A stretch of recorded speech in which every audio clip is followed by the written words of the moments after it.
Direct Marché continue jusqu'à 9h15. On retrouve Mathieu Driol, senior analyste chez Day by Day. Rebonjour. Rebonjour. Alors les market movers à suivre de près aujourd'hui, et si on regarde les plus, c'est Kering. Ouais, plus 1,69 pour cet acteur du luxe.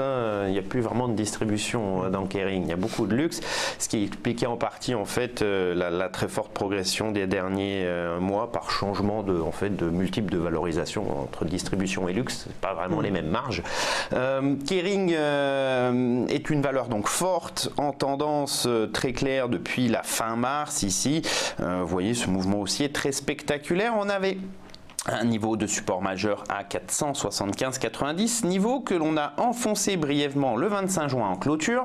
D'une certaine façon, on disait attention, on invalide la tendance. A priori, la force de la tendance, c'est quelque chose de constant. Vous voyez, excès baissier sous le support, reprise et test de la toute première résistance à 491,70. C'est la problématique des valeurs fortes, c'est que souvent, les signaux d'une certaine façon de fin de mouvement, tant qu'on n'a pas de figure propre, tant qu'on n'a pas de clairs signes d'accélération baissière, ça a souvent tendance à redémarrer plus que des phases de correction. Et puis là, vous voyez, on essaye de franchir cette résistance.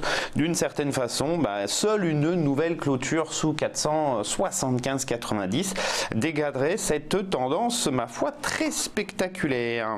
On passe à SES. Eh bien, SES, c'est aussi un peu moins fort, mais le même principe, une tendance haussière depuis les 10 € jusqu'à 16 €. Vous voyez, définition ici d'un support à 14,90, testé une fois, deux fois, et puis encore hier avec cette bougie spectaculaire. Alors, même si la variation au final est assez faible, hier, vous voyez, 0,03%, non, 1,49, mais on a fait des mèches hautes et basses très importantes. Mais tant que le support à 14,90 n'est pas cassé en clôture, eh bien, cette dynamique haussière a des chances de se poursuivre vers 17,76. Du côté des baisses, on regarde un petit peu Suez. Moins 3,23 ce matin. Le titre avait ouvert assez faiblement et poursuit son accélération baissière après quelques minutes d'ouverture de marché. On voit ici en fait la configuration qui était baissière, qui a accéléré très nettement après ce gap. Depuis le 20 février, on évoluait dans un canal ascendant de reprise, mais ce n'est pas une configuration très forte. On en est sorti par le bas il y a quelques séances de cela. On a défini une résistance intermédiaire à 11,69 et puis depuis on réaccélère à la baisse. On est maintenant bientôt au contact du niveau des 11 €, dernier creux ascendant du canal.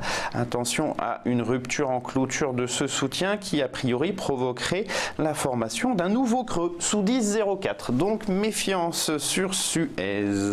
Et on termine avec le Crédit Agricole. Le secteur bancaire est pas mal chahuté en ce moment.